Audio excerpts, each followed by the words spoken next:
Volatility is something you hear a lot about, and it's one of the risks to indexing or passive investments that I think is understated.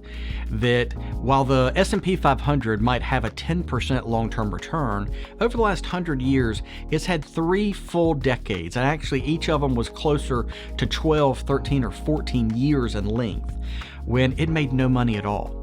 Where from 1998 to 2012, the effective return was 0. From 1968 to 1981, the return was barely positive for almost 15 years. And obviously, during the Great Depression, volatility is a huge factor if someone takes withdrawals.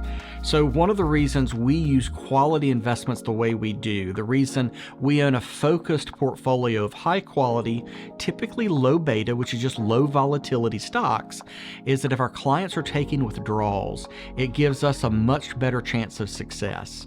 What you see is that if the index makes 10%, but it has these periodic decades of a 0 return, and you're taking money out every year, you may not have money left on the table when we get to a good decade. So volatility may not matter to an institution that never takes a withdrawal and has an infinite life. But most of the folks who hire us eventually would like to have cash flow off their portfolios.